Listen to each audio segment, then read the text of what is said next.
Hello बच्चों, हम कर रहे हैं क्लास 12 का first chapter that is electrostatics. बेटा लास्ट लेक्चर में हमने पढ़ा कि मैटर के पास जो भी इलेक्ट्रॉन्स हैं, प्रोटॉन्स हैं, वो किसमें हेल्प करते हैं? उसकी चार्ज प्रोवाइड करवाने में। और चार्ज क्या होती है? किसी भी मैटर की इंट्रिंसिक प्रॉपर्टी, जैसे मास होती है। तो ये हमने पढ़ा था। चार्जेस दो काइंड के होते हैं, राइट? तो चार्ज जो है वो दैट इज इंट्रिंसिक प्रॉपर्टी। अब किसी भी बॉडी को अगर चार्ज करना है तो उसके मेथड्स क्या क्या हो सकते हैं वो आज के लेक्चर में हम पढ़ेंगे। और कोई भी चार्ज पार्टिकल दूसरे चार्ज पार्टिकल के ऊपर कितना फोर्स लगाता है कि नहीं लगाता है, कब फोर्स लगाता है, ये भी हम आज के लेक्चर में पढ़ेंगे। तो स्टार्ट करते हैं चार्जिंग मेथड्स से। बेटा चार्जिंग के मेनली 3 मेथड्स हैं, फ्रिक्शन, कंडक्शन और इंडक्शन। देखिए फ्रिक्शन मतलब रबिंग से। किन्हीं भी दो बॉडीज को अगर आप आपस में टच करते हैं और इस तरीके से रब करते हैं तो ऐसा करने से क्या होता है कि उन दोनों बॉडीज को हीट मिलती है और हीट से इलेक्ट्रॉन्स अपनी जिस ऑर्बिट में घूम रहे होते हैं उसको छोड़ के चले जाते हैं। एक मटेरियल के इलेक्ट्रॉन्स उसकी जगह छोड़ के दूसरे के पास ट्रांसफर हो जाते हैं और ऐसा करने से जिसके पास से इलेक्ट्रॉन जाते हैं वो बन जाता है पॉजिटिवली चार्ज्ड बॉडी और जिसके पास जाते हैं वो क्या बन जाती है? Negatively charged body. मान लीजिए आप इन दो चीजों को आपस में रब कर रहे थे, ठीक है? तो होगा क्या? अब किस बॉडी, अब आपने जैसे ही इनको रब किया तो एक बॉडी के इलेक्ट्रॉन्स से इसके जो इलेक्ट्रॉन्स थे वो ट्रांसफर हो गए इसके पास। तो बेटा सारी चीजें क्या होती है? न्यूट्रल में से अगर नेगेटिव चार्ज निकल के ट्रांसफर हो जाए तो यहाँ कौन बचेगा? एक्सिस में पॉजिटिव चार्ज। तो ये वाली बॉडी क्या हो जाएगी? Positively charge. और जिसके पास एक्सिस में इलेक्ट्रॉन चले गए वो कैसा हो जाएगा? Negatively charge. अब किसके पास से इलेक्ट्रॉन जाते हैं, राइट? और किसको इलेक्ट्रॉन मिलते हैं ये हमने लास्ट लेक्चर में पढ़ लिया था। एक सीरीज मैंने आपको बताई थी जिसके हिसाब से आपको देखना है कि कौन पॉजिटिवली चार्ज होगा और कौन नेगेटिवली चार्ज, राइट? बेटा ये वाला जो मेथड है ये इंसुलेटर्स के लिए बेस्ट होता है चार्ज करने के लिए, ठीक है? फिर हम आते हैं बाय कंडक्शन। इसमें है बेटा touching a charge body with uncharged body. मतलब हमने इस तरीके से रबिंग से चार्ज कर लिया किसी चीज को, जैसे ये चार्ज बॉडी बन गई हमारे पास पॉजिटिवली चार्ज बॉडी, ये वाली कैसी होगी? Negatively charge. अब दो बॉडीज हैं हमारे पास, एक पॉजिटिवली चार्ज और एक नेगेटिवली चार्ज। अब ये चार्ज बॉडी हम एक अनचार्ज बॉडी के पास लेके जाएंगे और उसके साथ कांटेक्ट में रख देंगे। से ये हमारे पास एक स्फीयर है जिसके ऊपर कैसा चार्ज है? पॉजिटिव चार्ज, ठीक है?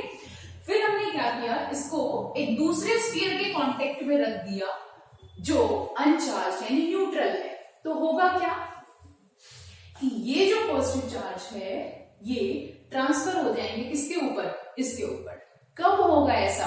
जब ये कंडक्टर होगा, मेटल पीस होगा कोई।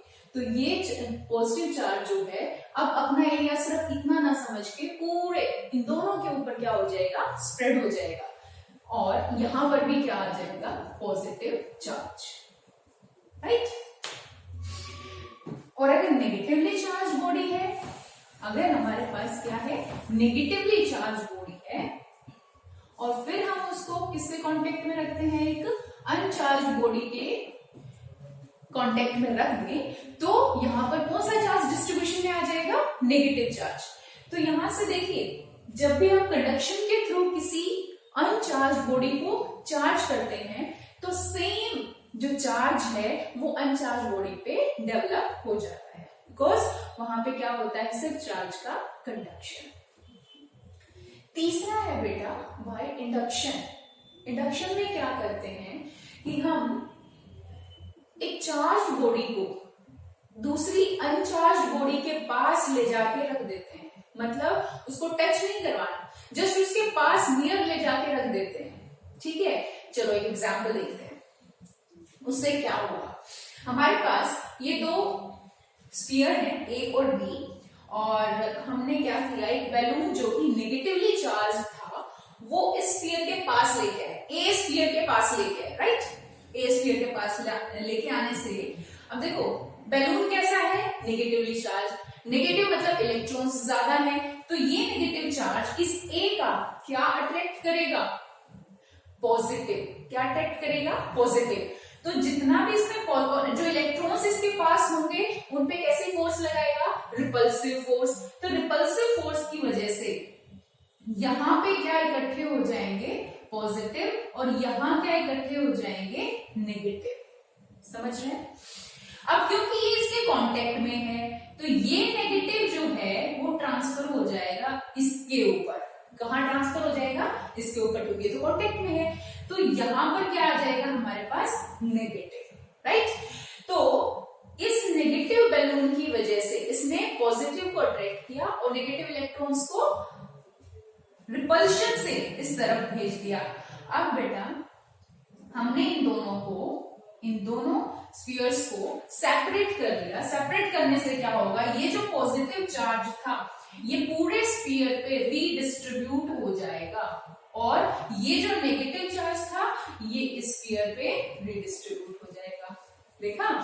तो अब ये जो बैलून था इसने बिना टच किए इन दोनों स्फीयर्स को चार्ज कर दिया और ये जो चार्ज हुआ ये इंड्यूस किया गया है। तो इस मेथड को क्या कहते हैं, क्या कहते हैं इसे, चार्जिंग बाय इंडक्शन। एक तरीका और है, एक और एग्जांपल देखिए इसका। बेटा इंडक्शन बेसिकली, मान लीजिए कोई आपके पास मटेरियल का पीस है and we all know uncharged है, तो इसके पास बराबर के पॉजिटिव और बराबर के क्या होंगे, नेगेटिव चार्जेस, राइट। अब आपने क्या किया कि यहां पर एक पॉजिटिव चार्ज प्लेट रख दी। जैसे ही बेटा यहां पॉजिटिव चार्ज प्लेट रखेंगे ये जो पॉजिटिव चार्जेस हैं यहां मौजूद पॉजिटिव चार्जेस को रिपेल करेंगे और जो नेगेटिव चार्जेस हैं उन्हें क्या करेंगे, अट्रैक्ट। अब अगर उन्हें अट्रैक्ट करेंगे तो होगा क्या, चार्जेस का रीडिस्ट्रीब्यूशन हो जाएगा और यहां पर नेगेटिव जो है वो इकट्ठे हो जाएंगे। ठीक है, यहां से निकल के जो नेगेटिव जो है वो इसकी तरफ इकट्ठे हो जाएंगे और पॉजिटिव जो है वो यहां पर आ जाएंगे। ठीक है, पॉजिटिव कहां आ जाएंगे, इस तरफ, और नेगेटिव आ जाएंगे इस तरफ, राइट। तो ये एक तरीके से क्या हो गई, ये बॉडी पोलराइज्ड हो गई, है ना, दो पोल्स। तो ये क्या हो गई, पोलराइज्ड बॉडी। तो इस तरीके से इंडक्शन से हमने क्या किया, एक अनचार्ज बॉडी को चार्ज बॉडी बना दिया। ठीक है बेटा, तो ये 3 मेथड्स आपने करने हैं चार्जिंग के। First is friction, second one is conduction and third one is induction. इसके बाद हम देखते हैं, मैंने अभी तुम्हें कहा कि फ्रिक्शन जो है वो किसके लिए अच्छा होता है, इंसुलेटर्स के लिए। इंसुलेटर्स के लिए क्यों अच्छा होता है और ये इंसुलेटर्स क्या है, ठीक है, और कंडक्टर्स क्या है वो जान लेते हैं। बेटा मटेरियल को हम इलेक्ट्रॉन्स या कहें चार्जेस को कौन कंडक्ट कर सकता है, कौन कंडक्ट नहीं कर सकता है, उस बिहाफ पे हम इन कैटेगरीज में डिवाइड कर सकते हैं। क्या क्या है वो देखिए, कंडक्टर्स, दूसरे हैं insulators, third is semiconductor and the fourth one is super conductor. बेटा कंडक्टर्स वो होते हैं जो चार्जेस को अलाउ करें अपने थ्रू कि वो मूव कर सके, राइट। इनमें आते हैं मेटल्स, ड्रिंकिंग वाटर में क्योंकि क्या होते हैं, सॉल्ट्स होते हैं, और तीसरा है ह्यूमन ब्लड। देखिए हमने एक एग्जाम्पल देखा था जिसमें ये था कि मान लीजिए हमने रब करके किसी चीज, 2 चीजों को रब किया और उसके बाद इसको क्या कर लिया, हमने चार्ज कर लिया, और मान लीजिए यहां पर क्या आ गया, पॉजिटिव चार्ज। ठीक है, उसको चेक करने के लिए हमने क्या किया, एक दूसरा पॉजिटिवली चार्ज बॉडी इसके पास रखी, तो ये दोनों आपस में क्या कर रही थी, रिपेल। अब इस कॉर्नर पे जब हमने दूसरी पॉजिटिवली चार्ज बॉडी रखी तो इनमें क्या हुआ, रिपल्शन, राइट। लेकिन जब इस कॉर्नर पे रखी तो ना रिपल्शन ना अट्रैक्शन। अगर ऐसा होता है तो इसका मतलब क्या हुआ कि यहाँ पे कोई चार्जेस नहीं है, जबकि इस कॉर्नर पे चार्जेस थे। तो इसका मतलब ये हुआ कि ये जो पीस है वो इन चार्ज पार्टिकल्स को अपनी पूरी बॉडी पर कंडक्ट नहीं होने दे रहा, तो ऐसे मटेरियल्स को क्या कहा जाता है? इंसुलेटर्स। यदि ऐसा हो कि इस बॉडी के पास कोई दूसरी पॉजिटिवली चार्ज बॉडी कहीं पर भी लेके आए और हमेशा क्या फील हो रहा है? रिपल्शन। तो इसका मतलब वो जो चार्जेस थे वो पूरी बॉडी पर क्या हो चुके हैं? स्प्रेड, थ्रू आउट स्प्रेड हो चुके हैं। और अगर ऐसा हुआ है तो चार्जेस क्या कर गए? कंडक्ट कर गए, राइट? तो इनको क्या बोलते हैं हम? कंडक्टर्स। तो जो बॉडीज चार्जेस को मूव करने दें उन्हें हम क्या कहते हैं? कंडक्टर्स।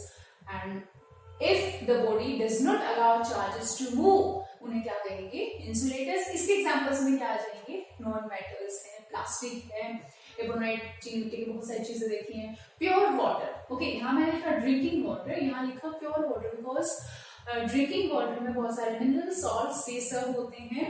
प्योर H2O जो है उसमें सॉल्ट्स ना होने की वजह से वो कंडक्ट नहीं कर पाता, ठीक है। इसके बाद बेटा हमारे पास आते हैं सेमीकंडक्टर्स। सेमीकंडक्टर्स को अगर ये इस तरीके के होते हैं, देखिए सेमी है ना, हाफ हाफ, मतलब अगर आप इन्हें बहुत ज्यादा एनर्जी दे दें, बहुत ज्यादा हीट कर दें, टेम्परेचर बढ़ा दें, तो ये किसकी तरह बिहेव करने लगेंगे? कंडक्टर की तरह। और अगर सिर्फ रूम टेम्परेचर की बात करें, लोअर टेम्परेचर्स पे बात करें, तो ये किसकी तरह बिहेव करते हैं? इंसुलेटर्स पे। इनकी पूरी फिजिक्स हमें पढ़नी है, सेमीकंडक्टर डिवाइसेस, लेकिन वो नेक्स्ट चैप्टर्स में। एक और नाम आता है जिसका super conductors. Super conductors, conductors से भी ज्यादा जो कंडक्ट करें, सुपर कंडक्टर्स, हाईली कंडक्टिंग। बेटा ये ऐसे मटेरियल होते हैं जो जिनमें ऑलमोस्ट हम ये कहते हैं कि रेजिस्टेंस बिल्कुल नहीं है, resistance is zero. Resistance zero होने का मतलब है रुकावट कोई है नहीं, तो सारे जो चार्जेस हैं वो इजीली मूव कर सकते हैं। तो माना जाता है कि इनमें 0 केल्विन के ऊपर इनफाइनाइट कंडक्टेंस होती है फॉर इनफाइनाइट टाइम, लाइक क्योंकि रेजिस्टेंस है नहीं, और 0 केल्विन पे क्या होगा? सारी की सारी जो भी एक्टिविटीज हैं वो बेटा सीज हो जाती है। और इस 0 केल्विन टेम्परेचर पे सुपर कंडक्टर्स कैसे बिहेव करते हैं? Infinite conductance. अब बात ये है, क्वेश्चन ये उठता है कि क्या इंसुलेटर्स कभी कंडक्टर्स की तरह बिहेव कर सकते हैं? Yes, the answer is yes. अगर इंसुलेटर्स जैसे सेमीकंडक्टर्स को हम हीट दे दें तो वो कैसे बिहेव करने लगते हैं? कंडक्टर्स की तरह। ठीक ऐसे ही यदि इंसुलेटर्स को बहुत सारा इलेक्ट्रिक फील्ड में रख दिया जाए, जैसे मान लीजिए ये कोई इंसुलेटर का पीस है,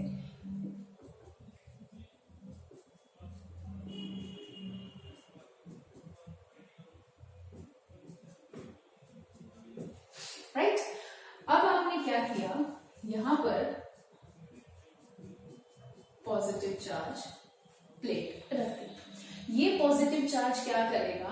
यहां रखे पॉजिटिव चार्ज को तो रिपेल करेगा, लेकिन नेगेटिव चार्ज को अपनी तरफ अट्रैक्ट करेगा। अब डिपेंड ये करता है कि यहां जो पॉजिटिव चार्ज है इस मटेरियल के अंदर, वो ज्यादा एनर्जी से यहां रखे नेगेटिव चार्ज को होल्ड कर पाता है, या बाहर जो पॉजिटिव चार्ज है वो ज्यादा फोर्स के साथ इस नेगेटिव को खींच पाता है। देखिए जो भी ज्यादा फोर्स लगा देगा, ये यहां वाला नेगेटिव चार्ज उसी के पास चला जाएगा, राइट। अब मान लीजिए एक पर्टिकुलर स्ट्रेंथ तक ये पॉजिटिव चार्ज यहां रखे अंदर वाले नेगेटिव चार्ज को अपने पास नहीं लेके जा रहा है, हमने पॉजिटिव चार्ज बढ़ा दिया, हमने थोड़ी और स्ट्रेंथ दी और ये पॉजिटिव चार्ज को इंक्रीज कर दिया, तो कभी ना कभी ऐसा जरूर होगा कि ये पॉजिटिव चार्ज यहाँ अंदर रखे नेगेटिव चार्ज को अपनी तरफ अट्रैक्ट कर पाएगा। अगर ऐसा होता है तो उसे हम क्या बोलते हैं? Dielectric strength. मतलब वो स्ट्रेंथ जहां के बाद इंसुलेटर किसकी तरह बिहेव करने लगेगा? कंडक्टर की तरह। क्या बोलते हैं उसे? Dielectric strength.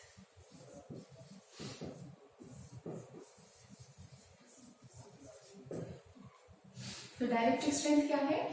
जिस लेवल तक, जिस स्ट्रेंथ तक इंसुलेटर बना रहता है, उसके बाद इंसुलेटर किसकी तरह बिहेव करना स्टार्ट कर देगा? कंडक्टर की तरह। क्लियर? इसके बाद देखते हैं बेटा बेसिक प्रॉपर्टीज ऑफ चार्ज। ये जो चार्ज है इसकी क्या प्रॉपर्टीज है, राइट?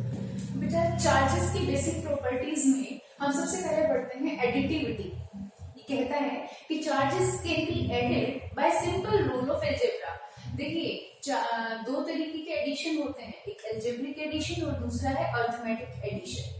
अलजेब्रिक एडिशन में बेटा हम साइन का ध्यान रखते हैं, राइट, कि पॉजिटिव है या नेगेटिव है, हम किसको ऐड करते हैं। अरिथमेटिक में एक और एक दो होता है ना।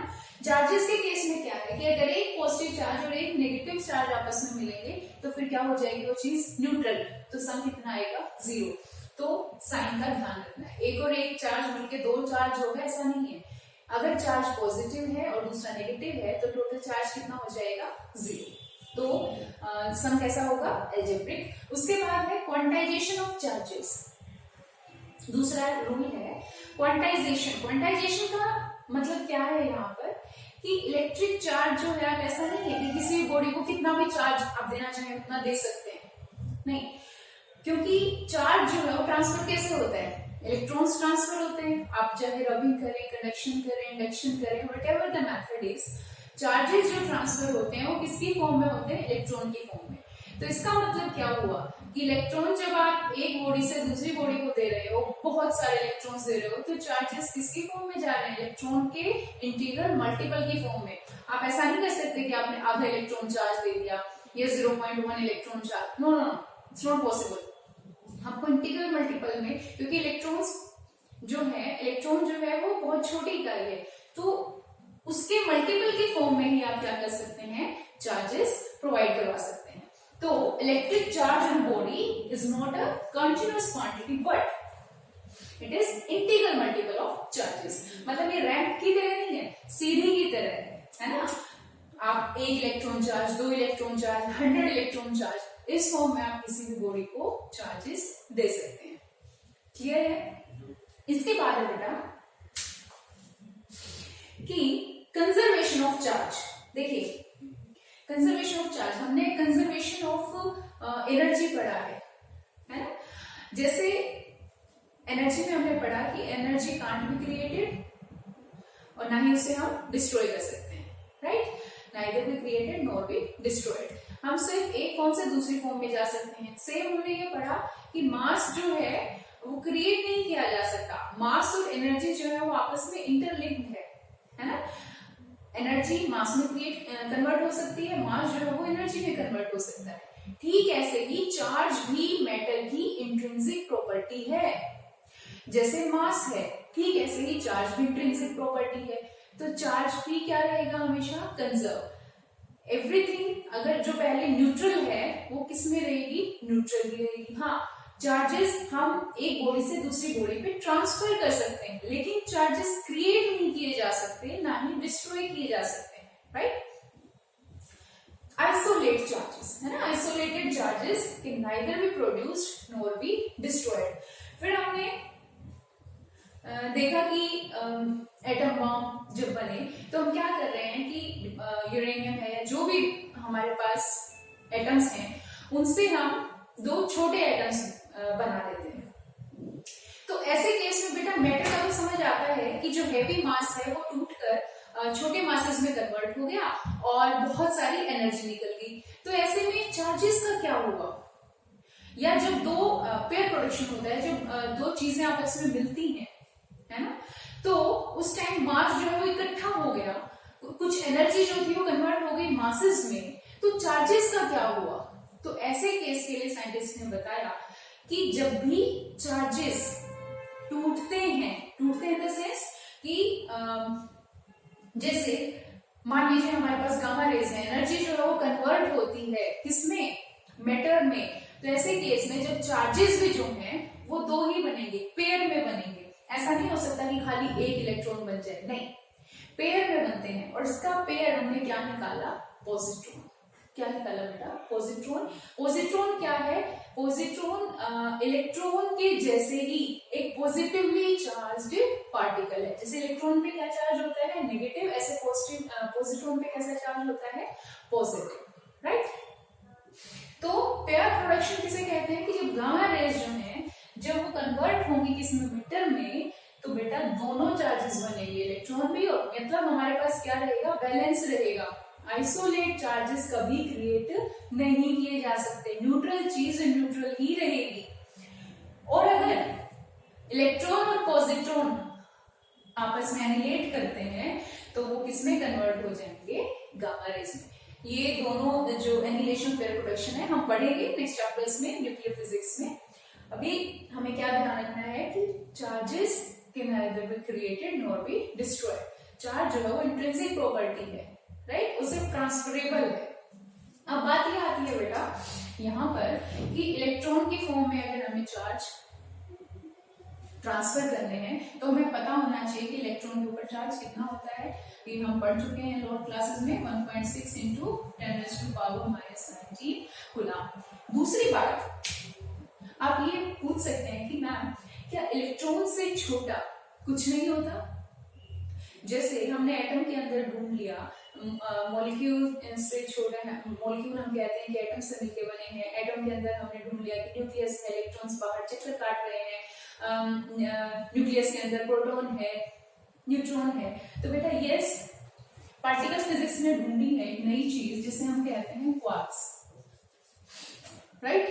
तो क्वार्क्स के बारे में, क्वार्क्स के ऊपर चार्जेस कैसे होते हैं, 1/3e प्लस माइनस 2/3e, इस तरीके से चार्जेस होते हैं। तो आपको ये डाउट आ सकता है कि फिर ये कैसे पॉसिबल है, अगर क्वार्क्स के फॉर्म में अगर कोई चार्ज ट्रांसफर करे तो फिर वो तो इस रूल का वायलेशन होगा। नहीं बेटा, क्वार्क्स जो है वो कंजर्वेशन ऑफ चार्जेस का वायलेशन नहीं करते। कैसे? क्योंकि क्वार्क्स जो है वो आइसोलेटेड फॉर्म में ट्रांसफर ही नहीं करते, वो एग्जिस्ट ही नहीं करते। क्वार्क्स जो है वो आइसोलेटेड फॉर्म में एग्जिस्ट ही नहीं करते, राइट। टोटल क्वार्क्स अगर आप न्यूट्रॉन की कंस्ट्रक्शन देखें, प्रोटॉन की देखें, तो जो क्वार्क्स हैं वो कैसे एग्जिस्ट करते हैं, पेयर में 2 क्वार्क्स इकट्ठे या 3, इस तरीके से। तो टोटल चार्ज जो बनता है वो कैसे बनता है, integral multiple of 1 electronic charge. तो इसलिए कंजर्वेशन ऑफ चार्ज वहां भी होल्ड करता है। तो ये आपने ध्यान रखना है प्रॉपर्टीज ऑफ इलेक्ट्रिक चार्ज में, राइट।